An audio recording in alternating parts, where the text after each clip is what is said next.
see my slides. I'm just going to take a couple minutes. We're running about 15 minutes late. We'll find some place to make it up over the course of the day, although we do have a pretty packed agenda. I just want to go through a few basic things this morning just to kind of get everybody oriented, and then we're going to play some get-to-know-you games. I know many people in this room know each other, but not everybody knows everybody else, so we'll have our fearless leaders here, Liza and Amy, guide us through that, as well as several of the discussions we're going to have over the course of the morning. So, just start with our objectives for today. So, we have sort of three main objectives. One is to review the mission, vision, and goals for the center and talk about the structure. The second is to build teams, so give us an opportunity to talk to each other, share the work that we've been doing, and figure out how to work effectively together as a group. And the third is to establish deliverables and an action plan that are aligned with our 5-year goals, but that are focused on really the next 2 years' worth of action and the next steps that we need to take. When we did the pre-work discussions with people about what we wanted to accomplish during this meeting, it was pretty clear that what people wanted was for us to have a specific focus. So those are the three main things that we want to accomplish today. I'll just take a couple minutes to orient people to the broader mission of what's been going on in the field nationally. So this is just an abridged history of what's been happening in this diagnostic error field. Obviously everybody has known and been familiar with diagnostic errors for thousands of years, and it's not as if this is a new idea, but it is something that's new as a public-facing problem. It's been a problem that's been well recognized and known in the medical community, but really has not been perceived as a public health and safety issue.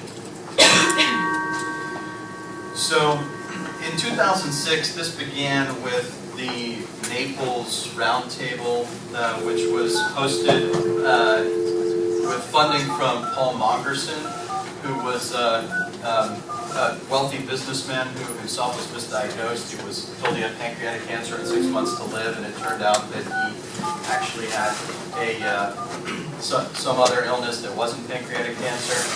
He funded a small group of people led by Mark Graber, who's now the president of the Society to Improve Diagnosis in Medicine. They assembled a roundtable in Naples, Florida, and they decided that what they really wanted to accomplish as a first step was to have the Diagnostic Error in Medicine meeting. Just turn the volume down. The first Diagnostic Error in Medicine meeting happened in 2007, and that led to a sequence of sort of building out the kind of nucleus of people nationally that were working on this issue, and eventually we got to the point where the meeting had been Mark had handed off the meeting to me, and he had started to form the Society to Improve Diagnosis in Medicine.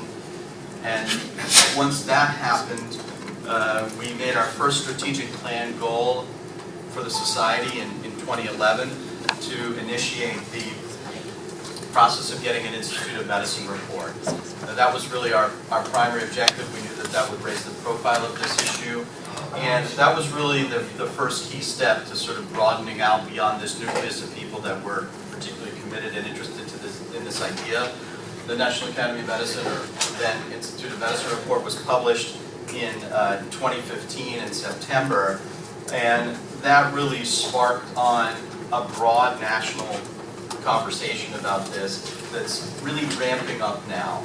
And by 2016, we had joined people together as the CITM, under the Society to Improve Diagnosis umbrella, or CITM umbrella.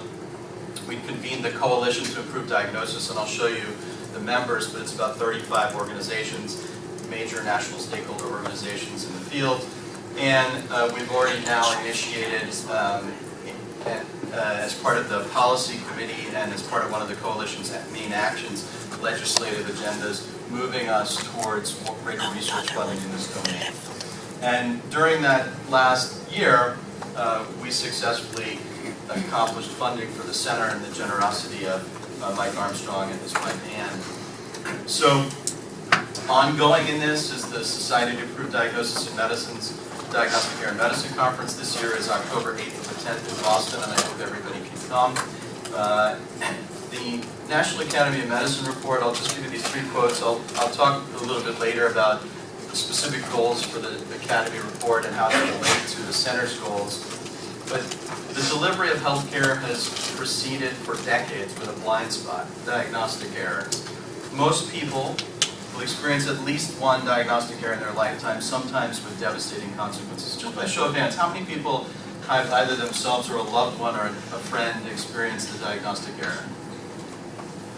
So about 2/3. This is typical in most audiences to see that kind of response. Improving the diagnostic process is not only possible, but it also represents a moral, professional, and public health imperative. I think that's the strongest quote in the entire opinion. Never going to eliminate all diagnostic errors, and it's the price of doing business. You can find that with hindsight bias issues. People say, well, I'm not sure we could have fixed that or prevented that.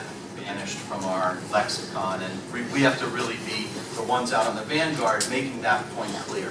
We have to be the ambassadors explaining that we can do better than we're doing now. It's not enough for people to just say what they used to say about catheter bloodstream infections. I mean, I think Peter Pronovost really said it well when he talked about the fact that it was viewed as the price of doing business, that if you stuck a catheter through somebody's skin, a certain percentage of them were going to get infected, a certain number of people were going to get septic, and a certain number of people were going to die, and that's just the way it is.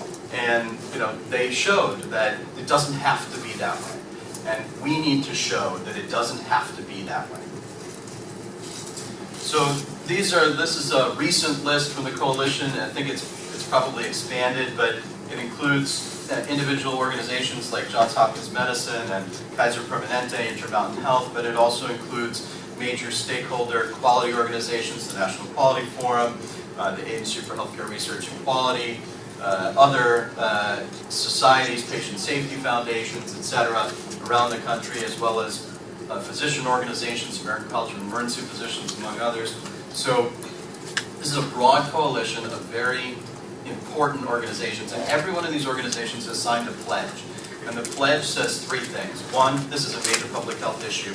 Two, we as individuals are going to do something about this. And three, we are going to take collective action with the rest of the coalition to do something about this.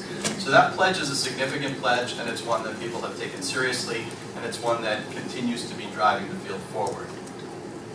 The three collective actions that the coalition has come up with are: one, a public awareness campaign that's just getting underway; the second, a diagnostic safety tools repository where they're going to try to accumulate all of the existing tools and capabilities into a single location where they've been sort of curated and vetted and that can be accessed by anyone; and the third is an initiative that I'm leading along with the rest of the policy committee at the Society for Diagnostic Medicine, which is a research funding advocacy platform. And we've been doing Capitol Hill briefings, visits. We're working towards getting our way towards a briefing in the fall and hopefully a hearing eventually, working report language into the various appropriations bills, and ultimately seeking financial appropriations or legislation to support funding in this area. The center itself has obviously got many members. This is from the spring slide. I think many of the faces are familiar. Some have evolved and will continue to evolve as we go forward. The basic structure of this is that we exist within the umbrella of the Armstrong Institute for Patient Safety and Quality. I report directly to Peter Pronovost, and we've organized ourselves at the moment into 4 major cores devoted to education, methods, analytics, and teams, and 3 major clinical work groups devoted to vascular infections and cancer. And we'll hopefully hear from everybody today along these lines. This is not a fixed, rigid structure. I expect it to expand and change over time, and if we decide today that the most effective way to work together is to reorganize these teams, that's also fine too. This is not an immutable object, but it's where we've started. Our mission, which aligns directly with that of the larger Armstrong Institute, we will innovate to achieve diagnostic excellence and accountability for Johns Hopkins, the region of the world, by eliminating preventable harms from diagnostic errors, optimizing patient outcomes and experience in diagnosis, and reducing waste in diagnostic assessment. And our vision is, we envision a world where diagnoses are accurate, timely, and effectively communicated to patients, avoiding both diagnostic error and overdiagnosis. We see a future in which diagnostic processes are patient-centered, evidence-based, prompt, efficient, safe, and equitable. Our charge is to accomplish this mission by 1, catalyzing efforts to improve diagnostic performance, 2, developing the science of diagnostic safety, and 3, enhancing diagnostic research.